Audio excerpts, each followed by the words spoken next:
Hello, I'm Harley Schlanger with our weekly webcast with Helga Zepp-LaRouche, the founder and chairwoman of the Schiller Institute. It's August 18th, 2022. We're in the middle of a month in which there are often wars starting or accidents or miscalculations that lead to escalations of wars. We're in exactly such a dangerous moment as that today. And Helga, we should start it with that because we're getting some very straight warnings coming out of Russia about the escalation of the NATO use of Ukraine against Russian forces, especially around the attacks on the nuclear plant. What do you have as the latest on that? Well, it's not so easy these days to discuss anything which has to do with Russia, Ukraine, the war danger.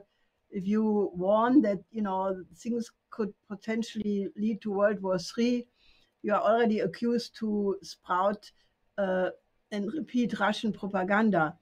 But, if you cannot discuss these questions anymore, then obviously the condition of democracy, of free speech, of the values of the rules-based order, are not so fantastic. So let's do it anyway, because it is an increasingly dangerous situation. Today, the UN General Secretary Guterres and President of Turkey Erdogan and President Zelensky are meeting in Kiev. And on the agenda is the export of grain from Ukraine, but also to find ways how to end the war. And I think any kind of such discussion can only be supported full-heartedly.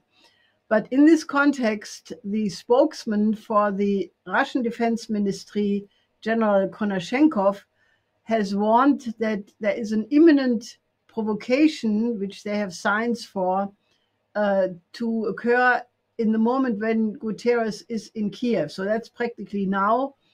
And what he wants is that some provocation could occur in the context of the nuclear plant of Zaporozhye, I'm probably pronouncing it all wrong, and that would then be blamed on the Russian Federation, to escalate the whole anti-Russia campaign. Now, Maria Zakharova, the spokeswoman of the Russian Foreign Ministry, also came out with very strong warnings, saying that in the context of this nuclear plants and possible incidents created around it, would represent a nuclear blackmail, not only of Ukraine and Russia, because obviously if some accident would happen or some atrocity would happen, many European countries would be affected. And, who knows what the consequences would be. So she calls this nuclear terrorism.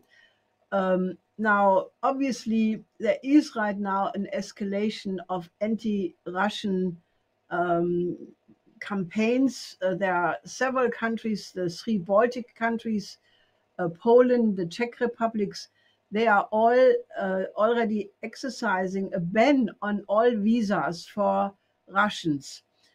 They are putting pressure that even the Schengen visa should be denied to Russians, in other words, denying them any entry into the European Union. And, this is really incredible, after all of this, campaigns against Tchaikovsky and Anna Netrebko and Gergiev, the conductor. Now, the average Russian is supposed to be included. This is a witch hunt, which is really extremely dangerous. And, I can only say this is this should stop. We need diplomacy. We need negotiations. And when the Russian ambassador to the United States, Antonov, is saying that the relationship between the United States and Russia has come to an almost complete halt, that everything which has been built up over the last decades in terms of channels, in terms of dialogue, has come apart. I can only say this is an extremely dangerous situation, because even at the height of the Cuban Missile Crisis, you did have back channels between the United States and the Soviet Union. you did have a communication between President Kennedy and Khrushchev, and that is why the Cuban Missile Crisis did not lead to a catastrophe. Now, if all of these channels have been collapsed and have broken down and been replaced by an anti-Russia hysteria, any citizen who is not concerned is not in the real world. And this has nothing to do with Russian propaganda, what I'm saying. This is simply, what any clear thinking person would come to as a conclusion if you watch how this whole thing is going. And the recent reports about the attacks on military installations in Crimea is also worrisome because, first of all, Zelensky obviously has said that he plans to retake Crimea. Crimea is regarded by Russia as being part of Russia. In any case, there are these strange contradictions where the Ukrainians say these were attacks and the Russians say, no, these were accidents. So one almost could assume that the Russians are concerned that they will be pulled into a confrontation and they do not want it, and therefore they say it was all the mistake of Russian soldiers. In any case, these are question marks. It's very, very difficult to come to definite conclusions because this is a war zone, and therefore, the reporting is very, very difficult.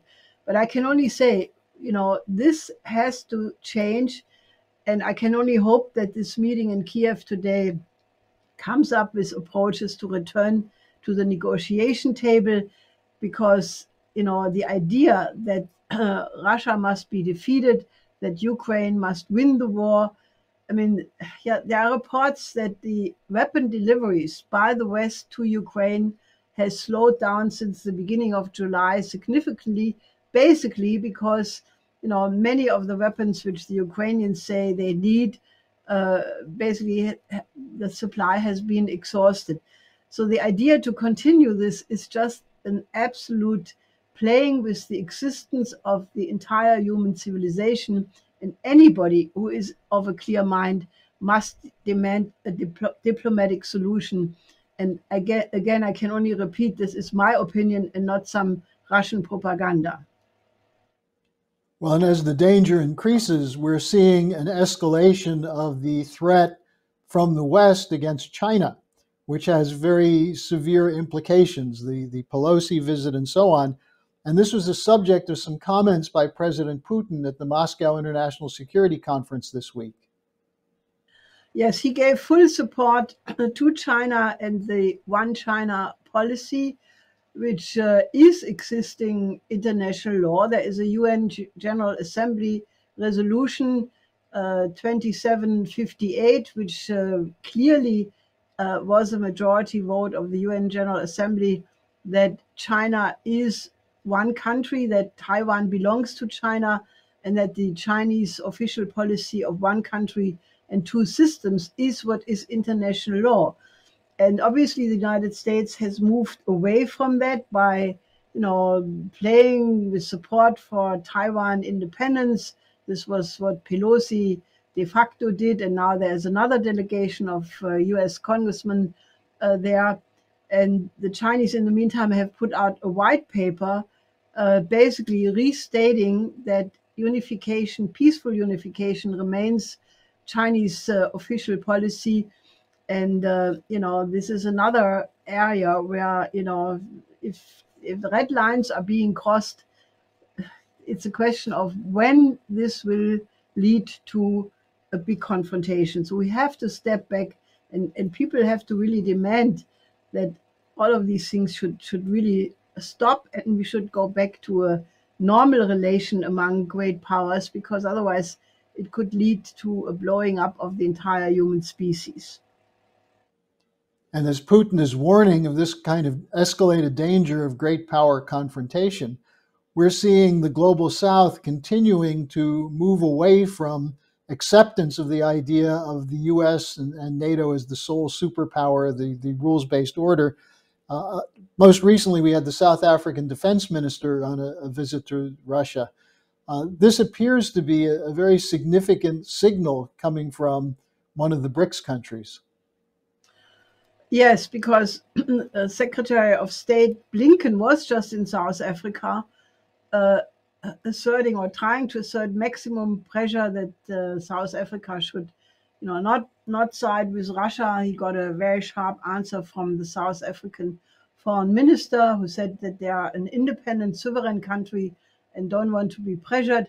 Now the South African defense minister went to the security conference in Moscow, and I think this reflects a growing, opinion and manifested opinion by many countries who used to belong to the non-aligned movement, which is sort of in a renaissance, that they do not want to be pulled back into a bloc building, that they do not want to be in a position where they have to choose between the West on the one side and Russia and China on the other side. And the more countries are taking that position, the better, because the idea to have this total confrontation and decoupling from the West against Russia and China, the chances that that will not go ahead increases when there are more countries of the developing countries who basically say that they will not play that game. And then it becomes very clear that this is not a winning position by the West if they pursue that. And many countries are clearly stating that they want to basically not be in such a position. Brazil, Argentina, Indonesia, India, Nigeria, South Africa, and many of the smaller countries as well. So I think this is definitely something which has not even entered the mind of most politicians in Europe and the United States. Well, one of the countries that's become a target for the pressure from the sole superpower grouping is India. And India is celebrating its 75th anniversary of its independence. You're going to be speaking Saturday at the Manhattan Project meeting about this. This represents a very important potential rallying point for what you're talking about, the formerly non-aligned nations movement. How do you see the significance? You and your husband played a very significant role in talking with Indian governments over the years. Yes, I mean, I think that the whole LaRouche movement, had a lot to do with the experience of my late husband when he was in India in 1946 at the big riots in India, which he experienced personally, and that gave him an impression of what the British Empire has been doing to the developing countries, and that had a significant part in shaping his view. And we were in India many times. We worked with Indira Gandhi, with Rajiv Gandhi on a 40-year development plan for India. And just now, Prime Minister Modi came out and said that he wants to pursue a policy whereby India will be a fully developed country in 25 years from now, when the 100th anniversary of Indian independence occurs.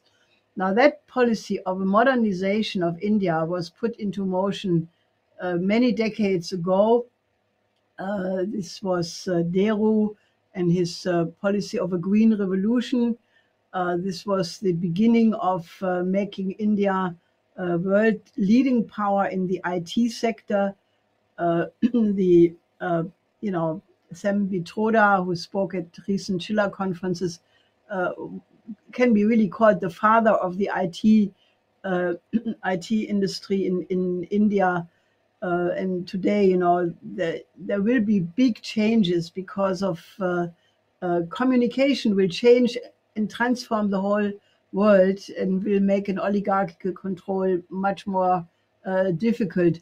Then naturally in space, India is one of the leading space nations, and there are many other areas. So India plays an increasingly important role. It has probably as much people like China, 1.4 billion. And, the fact that Mahatma Gandhi was able to fight for independence from the British Empire is absolutely important, because to remind his policy of non-violence in this world is more important than ever before, because the 5 principles of peaceful coexistence, the famous Panchshir, what went into the Bandung conference, and the UN Charter, naturally also a lot of ideas come really from Mahatma Gandhi, and therefore I think to celebrate his ideas and to revive this is extremely important. So I want to invite all of you to please come and watch this program on Saturday, because this is an important part of world history which must be celebrated.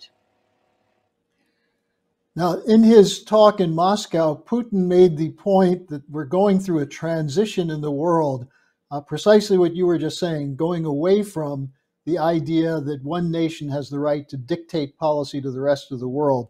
Now, there are a number of battlegrounds for this. I'd like to discuss briefly the German situation, where we're seeing motion from the farmers in Germany against the European Union green policy, but also warnings coming out of a very hot autumn. What's your view of what's coming up in Germany? Well, obviously, the German situation is completely insane, untenable. The present streetlight coalition, so-called, they're pursuing a policy which will be the end of the German state as an industrial state. And this was fortunately now stated by the vice president of the DIHK, that's the German Industry and Trade Commissioner. I don't know how to translate it exactly. His name is Klaus Olbricht. And he came out and he said it was a big mistake to exit from nuclear energy. He's also against the exit from coal. And he says it's completely untenable to do that, because Germany will cease to exist as an industrial state.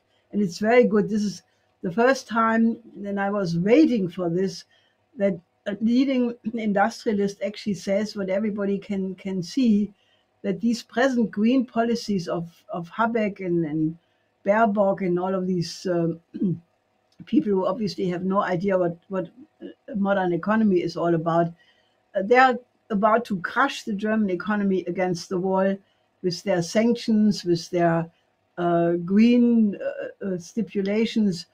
And there is a growing resistance against it. The farmers, it's now harvest, therefore they are less on the streets than they normally would be. Even there was a big demonstration in Bonn just now, where the agricultural ministry still is. There will be a big demonstration in Dessau on the 28th, where craftsmen are saying, no to the sanctions, open Nord Stream 2, stop this crazy policy against Russia. All of these things are legitimate. These are farmers who are producing the food. Also, the head of the Interior Secret Service head is eating. This food he is eating is not coming from the sky, but it's being produced by the farmers. And the farmers have the absolute right to demand that they have the right to do their business, namely farming. The same goes for small and medium industries and so forth. Now the head of the Verfassungsschutz came out and said, there will be a hot autumn, and all kinds of extremist organizations are planning to take this over. The interior minister of North Rhine-Westphalia came out and said all of this is Russian propaganda. It's not Russian propaganda, and maybe some extreme right-wing elements will be there, but you don't solve a problem by criminalizing the protest against it preemptively. Correct the policies. Then there would be no protest in the street. And I think this is exactly what we have to demand. We need a complete change. We need a doubling of the food production, because we have a world famine. We need to have a reorganization of a bankrupt financial system. This is why we are organizing for the new Bretton Woods ad hoc committee, which you should sign. Go to our website, read it, sign it, spread it, and you cannot put the gag order on the entire population when obviously things are not right. And, by criminalizing even a discussion about it, I think this will backfire and cause an incredible blowback, because that is not how you solve problems. Well, we're seeing something similar also in the United States around the decision by the Justice Department, which your husband described as an out-of-control permanent bureaucracy. But the Justice Department and FBI raid on the home of former President Trump certainly adds to the sense of polarization. We had the defeat, the very good defeat of Liz Cheney in Wyoming the other day. Now we're getting reports that there were return to the discussion of pipe bombs that were in place on January 6th. It does seem as though the U.S. situation, on the one side, people are reacting against the policies, but on the other side, there's an attempt to turn this into a chaotic each against all battle. Well, this story with the pipe bombs is very ominous, because, now it came out that supposedly there were pipe bombs placed in the vicinity of the headquarters of the Republican and Democratic Party a day before January 6th, namely on January 5th. And they were in such a location that if you had any security sense, they should have been discovered. But ominously, they were discovered minutes before the march into the Capitol occurred. That nothing happened because they were discovered. But this is all very, very ominous and deserves further investigation. But I think the polarization you are talking about in the United States indeed is extremely worrisome, and the raid against Trump is unprecedented for a president of the United States. But this is light what occurred to my late husband and myself in 1986, where we had 10 times as many FBI agents raiding our homes and offices. And this is an experience you don't tend to forget. And let's just come back to what you had brought up a little earlier, the ad hoc committee for a new Bretton Woods. This is a major focus of the Schiller Institute work and has been for many years, but it's particularly prescient now given the inflation problem, the breakdown of supply chains, the deindustrialization, privatization, danger of debt defaults. How can people get involved in our mobilization for a new financial and security architecture? Well, the first step is, we will put out internationally a press release today about a letter which will be delivered to 6 committees in the US Congress, in the House and in the Senate, the Judiciary Committee, and 2 other committees related to security issues, where 16 prominent Americans who were on this blacklist by the Center Against Disinformation in Kiev, being on a hit list practically, they are reacting, and they are demanding now from the US Congress an investigation about the misuse of taxpayer money to finance an institution in Kiev which is trying to prevent the right of American citizens from free speech. So this will be very interesting. This is signed by prominent people like Scott Ritter, the former UN weapon inspector in Iraq, by Ray McGovern, who's fairly known internationally, and many others. So the first thing what you can do is get this press release around, because this is something which should be replicated in other parliaments where citizens were on that list, including France, Italy, Germany, Denmark, India, and some others. So that's the first step. The second thing is, we have to have a complete change in the international order. We have to have a new credit system because the old one is about to blow out in a hyperinflationary collapse. Inflation in UK, for example, is already above 10%. This is eating the life savings of people, and you cannot continue that and not think that people protest. I mean, many people will not be able to make ends meet if this inflation continues, and the idea to criminalize protest is just not going to work. So join our effort to put a new agenda on the table, a new Bretton Woods, to do exactly what Franklin D. Roosevelt did in 1933 when he reacted to a situation which was similar, not in all aspects, but had many similar characteristics. And we need a new Bretton Woods system to put the world in order, and it has to be all inclusive, together with a new security order which takes into the interest of every single country. So we are known as the solution people. So join us, because we are one of the few organizations, if not the only one, but for sure one of the few who have worked on this for a very long time. We have sought out solutions based on the ideas of my late husband, Lyndon LaRouche, and all of his warnings are now, obvious for anybody who is honest, and so are the solutions he proposed many, many years ago. So if you are interested to do something for your own future, join our efforts. And you can join Helga, who will be joined by Sam Petroda, who she mentioned earlier, at the event this Saturday, the Manhattan Project event, to celebrate the 75th anniversary of Indian independence. You can find it at theschillerinstitute.com. So Helga, thanks for joining us this week, and we'll see you again next week. Yes, till next week.